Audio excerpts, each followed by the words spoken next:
Ya, Ada modifikasi gitu ya. ya bisa dimodifikasi nanti ini. Ke pemeliharaannya ada yang lebih gampang, ada yang tidak gampang, yang lebih sulit gitu ya. Kalau air plug gimana mau mau memeliharanya karena dia akan kotor nanti itu. Tapi bisa dibersih, bisa dicuci gitu ya. Berikutnya, nah bermacam-macam ini contoh dari alat pelindung diri ya, pelindung telinga. Ya tergantung lah di mana kebijakan-kebijakan dari penanggung jawab suatu daerah kerja itu melihat apakah bising ini tingkat kebisingannya tinggi. Jadi bisa dinilai nanti. Kemudian apakah tingkat derajat peredaran di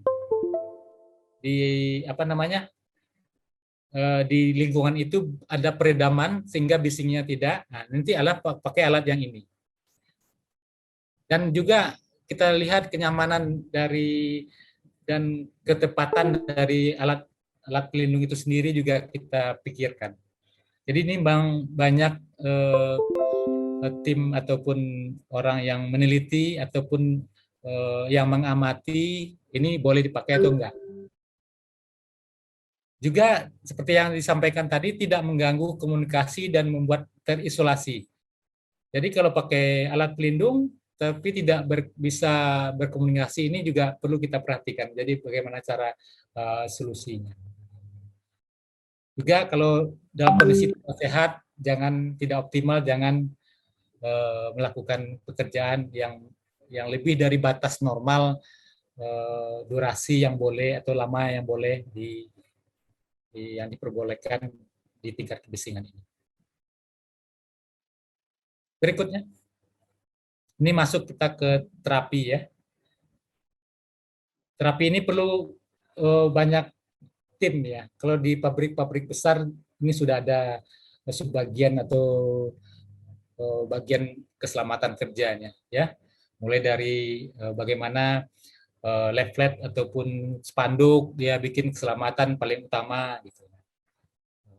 Juga promosi-promosi yang ini ditempel di setiap bagian yang tingkat kebisingannya tinggi ataupun peringatan-peringatan di sini hanya boleh yang masuk karyawan yang dengan alat bantu atau alat pelindung telinga.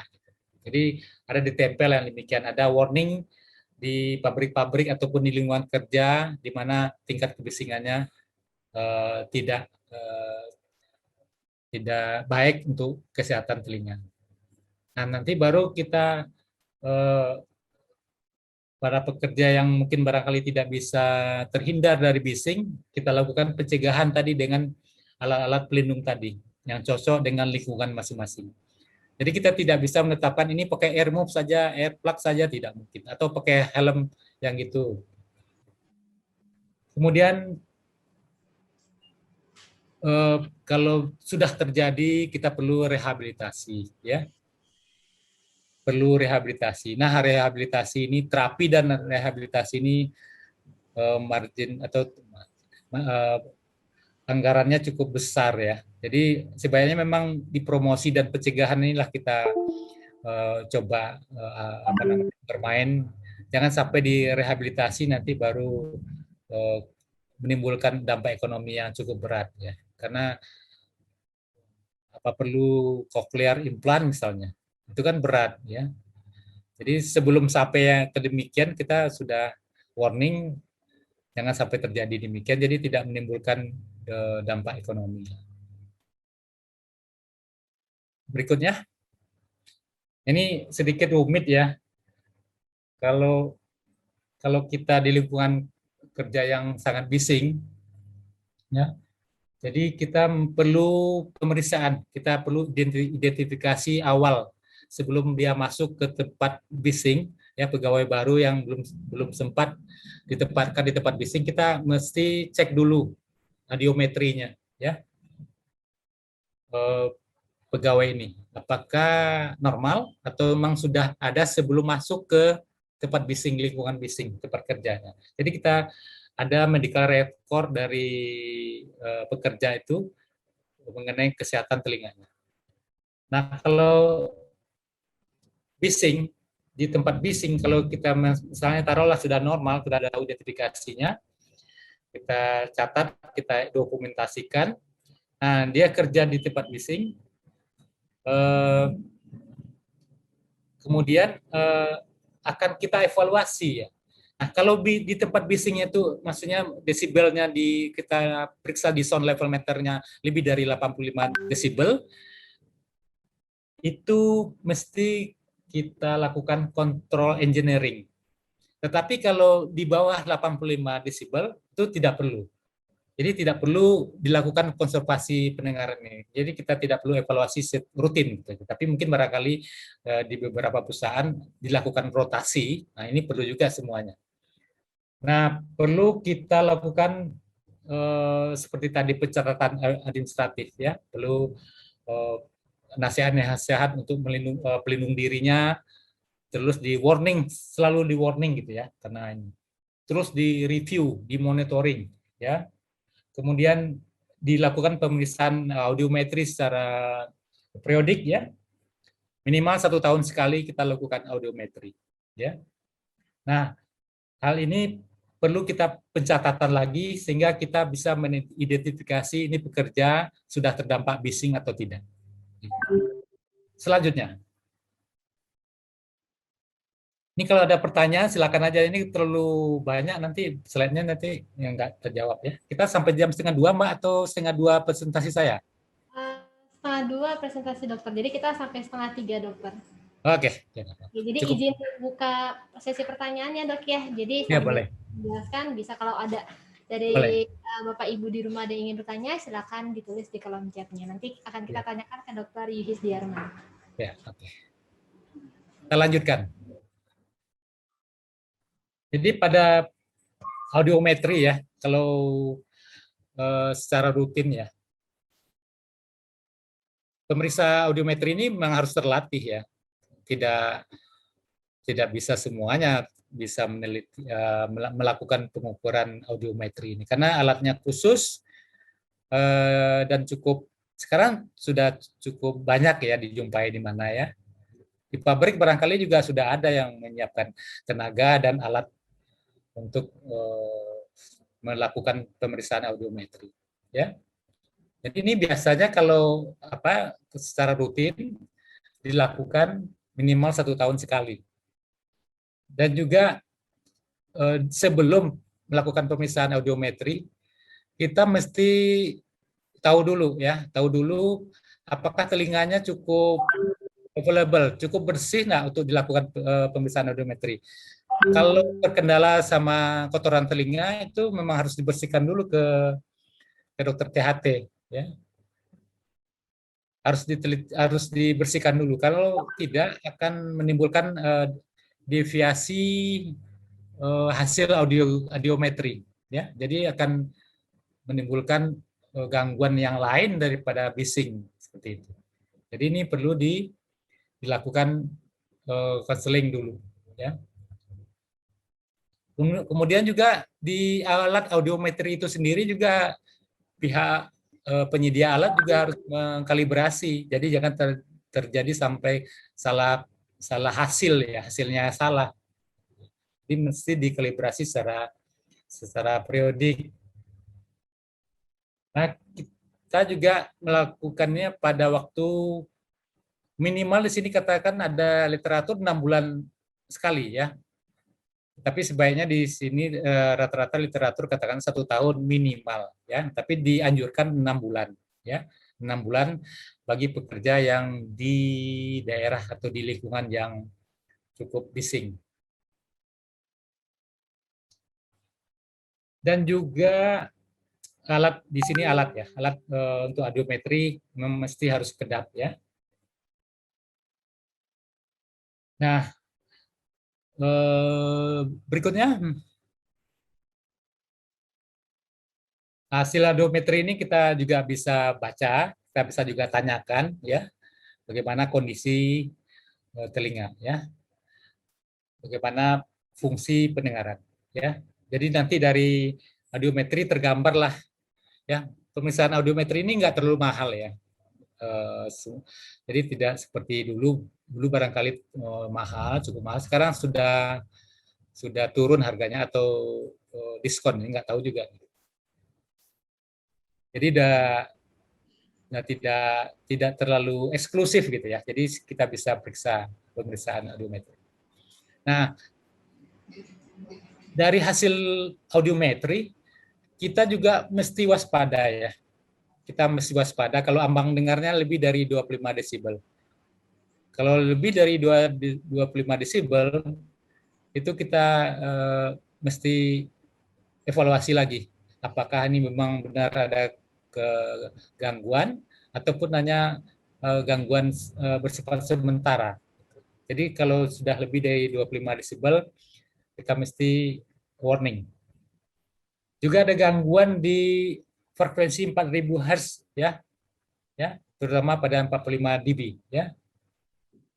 Kalau sudah ada menunjukkan 45 desibel, terjadi penurunan ambang dengar itu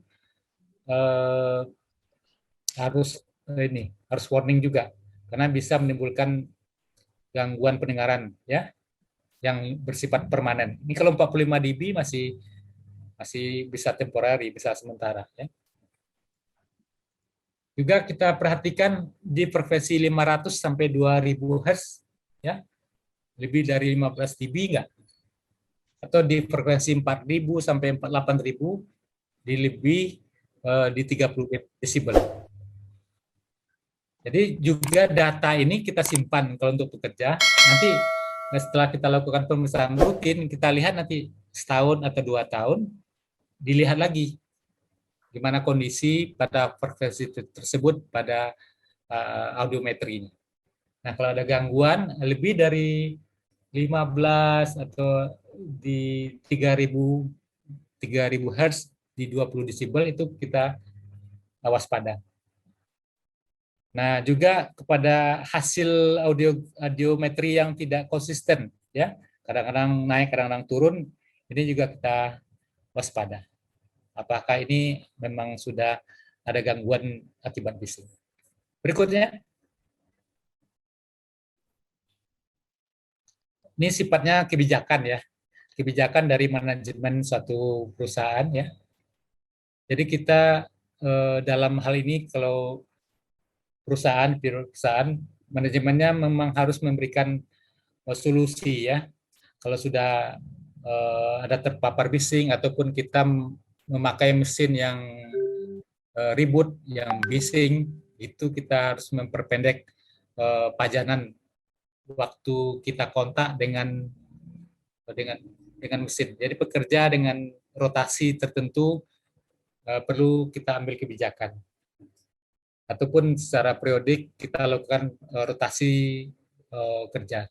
Nah, kalau keahliannya memang demikian, kita perpendek waktu kerjanya. Ataupun penjadwalan operasional mesinnya kita rubah. Itu barangkali dari kebijakan administratif ini bisa kita melindungi pekerja dari dampak akibat bising. Berikutnya. Jadi kalau dari anak-anak dari usia-usia ini kita sudah melakukan edukasi bagaimana mensiasati jangan korek-korek kuping gitu ya, jangan terlalu lama di tempat bising ya. Kemudian juga seperti yang saya sampaikan tadi, hendaknya konsisten dalam memakai APD, alat pelindung diri ini. Ya, jangan sampai kita terpapar bising tanpa alat pelindung diri. Kemudian kita lakukan tes audiometri secara periodik. Ya. Juga pada anak-anak kita juga lakukan edukasi ya. Jangan korek kuping. Kadang-kadang korek kuping pada anak-anak ini juga dicontohkan oleh orang tuanya. Jadi diharapkan orang tua jangan korek kuping. Cuman kalau tidak bisa menghindari korek kuping, jangan di depan anak.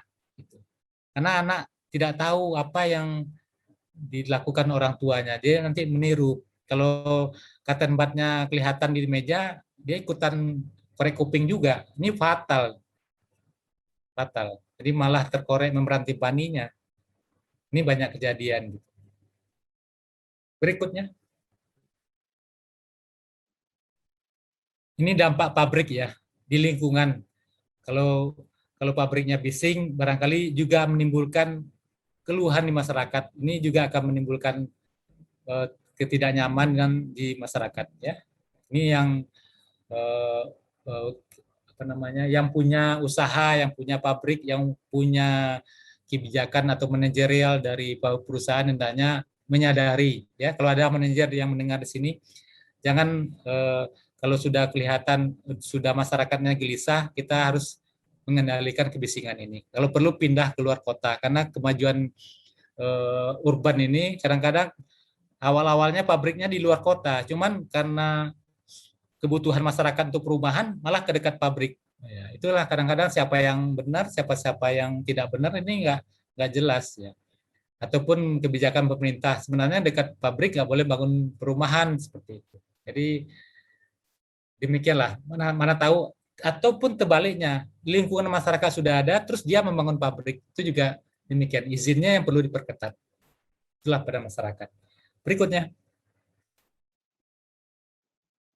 seperti yang disampaikan tadi ini juga berulang ya, pada sumber bising ini perlu saya tekankan lagi. Kalau sumber bisingnya kita bisa isolasi atau eliminasi, atau kita lakukan maintenance mesin, rotasi mesin dan sebagainya. Kalau media, kalau di lingkungannya kita bisa barrier ya, peredam ya, atau buffer zone ya, dengan membangun apa namanya, alat tembok ataupun pelapis-pelapis khusus untuk meredam bising ini juga ada. Kemudian juga pengaturan jarak. Nah, kalau pada pihak pekerja itu dengan barrier juga, dengan alat penutup atau apa, ataupun dengan alat bantu pelindung telinga, dengan alat bantu keselamatan kerja. Jadi kita bisa di ruangan yang kedap suara ataupun dengan alat bantu penutup seperti yang saya sampaikan tadi. Berikutnya. Ini beberapa gangguan ya, barangkali ini sekedar pengetahuan saja. Ada yang istilahnya trauma akustik tadi, seperti yang disampaikan tadi. Ada presbiekusis, itu yang karena usia, bertambah umur ya, tapi pendengarannya kurang. Jadi terbalik, kalau kita bisa memilih, bertambah usia, bertambah juga pendengarannya. Ya, tapi itu enggak, itu kan keinginan kita ya. Kemudian ada juga yang kelainan yang lain yang barangkali sering dialami adalah yang disebut dengan tinnitus ya. Mulai dari bunyi yang halus sampai bunyi yang besar, yang keras. Kadang-kadang bunyi halus pun juga bisa menimbulkan gangguan dalam hal-hal psikologis. Misalnya gangguan pada waktu tidur. Jadi tidak bisa tidur gitu ya karena adanya tinnitus ini juga banyak terjadi ya. Gangguan-gangguan akibat, ini bisa juga akibat bising. Berikutnya, gejala di sini kalau pekerja-pekerja yang sudah barangkali terdampak bising, yang sudah ada gangguan pendengaran, kita bisa kalau kita di THT, kita sudah bisa melihat, sudah bisa mengamati kalau orang itu berteriak atau berkomunikasi secara keras-keras itu, kemudian dibantu dengan tangan lah, itu berarti itu ada gangguan pendengaran ya biasanya. Ini biasanya pada pekerja-pekerja yang sudah lama terpapar ya, sampai mungkin 10 sampai 15 tahun terpapar dengan lingkungan bising. Ini kita bisa tebak yang demikian. Itu gejala-gejala yang nampak gitu ya. Kemudian juga ada keluhan-keluhan seperti yang dibilang tadi, tinnitus ya, berdengung ya. Walaupun sudah meninggalkan tempat kerja tapi telinganya masih berdenging ya, berdengung, macam-macam nih, berdenging atau berdengung banyak. Karena kadang saya tanya, Bapak atau Ibu telinganya berdenging nggak? Nggak, berdengung atau berdenging? Berdenging. Berdengung nggak? Nggak, berdenging. Jadi macam-macam penamaan orang di sini. Ada yang disebut berdenging, ada yang berdengung. Juga kadang-kadang dengan komunikasi ada di profesi-profesi tertentu ada yang terjadi gangguan sehingga dalam pembicaraan, dalam bicara itu hal-hal di frekuensi tertentu dia tidak bisa mendengar dengan jelas, jadi tidak bisa menangkap pembicaraan, ya, tidak menangkap penuh isi pembicaraan. Jadi ada kata-kata yang hilang sehingga kadang-kadang menghambat ataupun menyulitkan apa namanya komunikasi antara kita, ya. Dan juga ada rasa mengantuk, ya, dan pusing sewaktu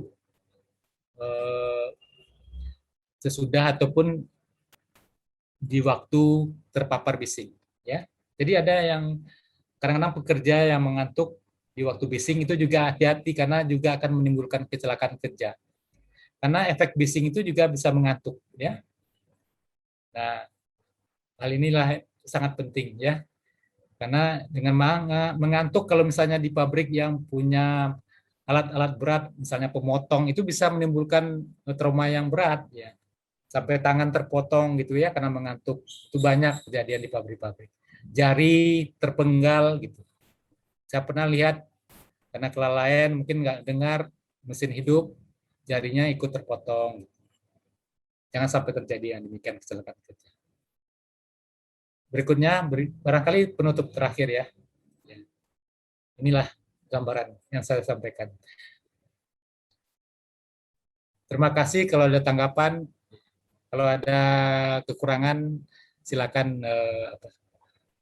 memberikan masukan. Terima kasih banyak Dr. Yudhis Jerman atas penjelasannya. Materinya sangat lengkap sekali ya, betul. Ya, detail sekali Mbak Rizka ya. Jadi setiap part itu memang benar-benar dibahas. Ya Dok, ini sudah ada antrian pertanyaan Dok. Oke, ada beberapa pertanyaan, ada juga dari Facebook ini Dok, karena kami juga live melalui Facebook. Pertanyaannya dari Ibu Laura Anastasia Mendiri. Pertanyaannya Dokter, apa yang harus dilakukan dari suatu perusahaan apabila tempat bekerja memiliki tingkat kebisingan 85 desibel? Dari Ibu apa? Dari Facebook, Dok, dari Ibu Laura. Oh ya, terima kasih pertanyaannya Bu Laura. Memang sebenarnya kan pabrik-pabrik, kalau main pabrik atau pabrik yang betul-betul sumber produksinya, itu memang lebih dari 85 desibel ya. Itu pekerja-pekerjaannya memang mesti dan harus mematuhi yang dianjurkan sama apa namanya dari lingkungan hidup ini, harus pakai pelindung diri. Kalau yang di tempat kebisingannya tinggi. Ini pabrik kan semuanya tidak bising, ada yang administratif tapi dia tidak bising ya, tetapi itu tidak perlu alat bantu dengar. Tapi kalau dekat sekali tentu kita mesti semua pekerja harus pakai alat pelindung diri. Dalam hal ini bisa air plug atau kanal cap. Jadi dengan sendirinya kita ambil kebijakan. Pertama dari sisi sumber kebisingannya dulu. Kalau nggak bisa kita tutup, kalau kita tidak bisa kita redam, kita usahakan memberikan jarak. Kalau jaraknya tidak memungkinkan, kita mesti memakai alat pelindung di lingkungan. Jadi diusahakan di tempat kerja itu alat-alat ataupun dindingnya itu kedap suara. Kalau bisa, kalau ada prasarana. Tapi di sini kan sekarang udah banyak alat-alat yang bisa atau yang dipakai untuk peredam ruangan. Nah, nanti baru dalam ruangan masih bising juga, baru pakai alat pelindung telinga. Demikian Bu Laura. Demikian dari Bu Laura, semoga bisa menjawab pertanyaannya. Selanjutnya Mbak Dini ada pertanyaan lagi. Selanjutnya ada pertanyaan dari Zoom Dok di kolom chat dari Bapak Bambang Dwi. Ya, beliau ini pernah meneteskan pembersih telinga, Dok. Jadi terasa semacam ada menggeledak di telinganya. Nah, kemudian saat cairan di dalam telinganya keluar, itu rasanya enak banget, Dok. Jadi lebih enteng telinganya. Nah, sebenarnya itu cairan yang keluar itu apa ya, Dok? Oke. Bapak siapa? Bapak Bambang. Terima kasih Pak Bambang. Dari ini kan ke apa namanya, ke kejadian sehari-hari. Halo, kenapa nih suaranya? Iya, iya, Dok. Jadi sebenarnya untuk cairan pembersih telinga ini harus direkomendasi dulu dari dokter yang memeriksa. Dalam ini dokter THT. Sebenarnya dokter umum juga udah bisa lihat di pelayanan apa namanya, di pelayanan di puskesmas atau di klinik perdana itu bisa diketahui ini ada kotoran telinga atau tidak. Yang bahayanya dianjurkan sekarang kan banyak iklan-iklan penetes telinga untuk bersihkan. Dia teteskan, tetapi kotorannya tidak ada. Ini bahaya.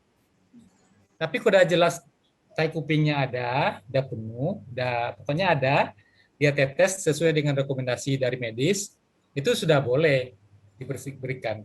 Nah, ini tentu dengan sendirinya kalau cairan keluar itu kan membawa membawa tai kupingnya, serumennya pasti dibawa. Jadi kalau apalagi kita tetes yang kanan, ya nanti kita waktu menetes yang kiri nanti kan yang keluar yang kanan, gitu. Jadi dengan sendirinya eh, cairan yang diberikan itu biasanya kalau yang mengelega itu adalah H2O2 yang 3%. Itu biasanya umum dipakai di rumah sakit dan di puskesmas ataupun di apotek juga ada. Nah, ini tidak direkomendasikan kalau tai kupingnya tidak pasti ada. Kalau ada tai kupingnya baru boleh. Kalau hanya gatal terus dipikirkan ada tai kuping, nanti dipakai H2O2 malah justru membakar membran timpani, nanti nggak enak nanti keluarnya. Nah, justru kalau Pak Bambang ini mungkin syukur ada, barangkali ada, memang ada tai kupingnya, dia tetes keluar nyaman. Ya kenapa? Karena dengan sendirinya gangguan pendengarannya udah nggak ada karena lempeng gitu ya, lempeng apanya. Tapi sebaiknya ini ke diperiksakan ke puskesmas ataupun ke klinik dulu, boleh. Jadi memang nggak Demikian boleh Pak Bambang. ya, Dok ya.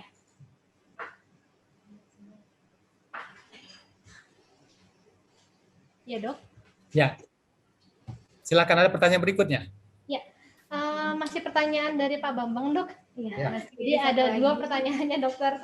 Ya, pertanyaan selanjutnya adalah kalau telinga mendenging itu karena apa ya, Dok? Oke. Penyebab telinga mendenging itu macam-macam ya. Jadi banyak, ada mungkin barangkali tanda-tanda prebiakusis juga ada. Itu adanya penurunan fungsi saraf pada usia yang bertambah. Jadi bisa juga mendenging. Juga ada gangguan hantaran di telinga. Misalnya dari kotoran telinga tadi bisa ada gangguan, bisa mendenging. Kemudian tinnitus ini juga bisa karena ada gangguan bukan dari tuba, dari telinga, tapi dari tuba, dari gangguan saluran antara hidung dengan telinga. Itu namanya ada tuba estasius. Itu juga bisa memberikan kontribusi untuk telinga mendenging. Ataupun juga sudah ada gangguan di membran timpani. Ya, membran timpani itu gedang telinga yang bisa saja sudah ada terjadinya ada gangguan imunologi, apa namanya, ada gangguan dari penyakit-penyakit lain misalnya, atau juga mengkonsumsi obat-obatan atau toksik, ya itu bisa juga menimbulkan telinga mendenging. Jadi memang macam-macam ya, Dok ya, penyebabnya. Dan lebih jelasnya mungkin bisa konsultasi lanjutannya, Dok ya, ke dokter THT ya, Dok. Ya. Ya, Dok, udah nggak berasa nih, Dok, kita udah 1,5 jam, Dok, bareng-bareng. Iya, saya masih pikir 5 menit nih baru. Jadi saking kita memperhatikan ya Mbak Rizka ya, materi yang memang sudah jelas. Ya. Nah sebelum mungkin kita berpisah, ada baiknya kita melakukan foto-foto dulu nih dok, untuk kenang-kenangan. Ya. Jadi foto-foto virtual. Iya. Ya. Jadi Bapak dan Ibu yang di rumah silakan untuk diaktifkan terlebih dahulu kameranya. Kita foto-foto terlebih dahulu. Jangan lupa senyum. Meskipun pakai masker, untuk kita harus tetap senyum ya Mbak Rizka ya. Benar sekali.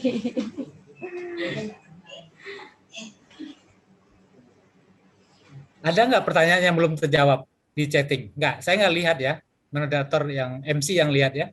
Iya, dokter sudah terjawab. Udah, oke. Terima kasih banyak. Ini saya sebelum difoto terus ditutup, saya ini mengingatkan juga pandemi belum berakhir ya. Pandemi belum berakhir, jadi tetap waspada gitu aja. Tetap waspada. Demikian saja, barangkali ada yang keliru buat saya mohon maaf. Terima kasih atas perhatiannya.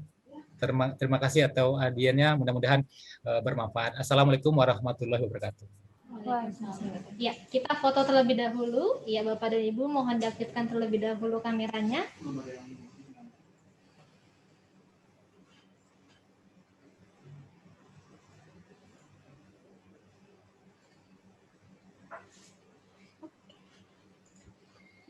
Oke, ini ada beberapa slide, ada beberapa halaman, jadi kita tetap on point saja, tetap senyum saja maksudnya. Kita nggak tahu ada di halaman berapa ya. Kita mulai, 1, 2, 3.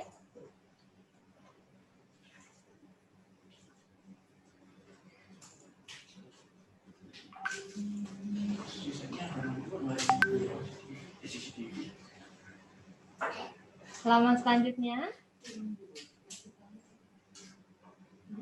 1, 2, 3.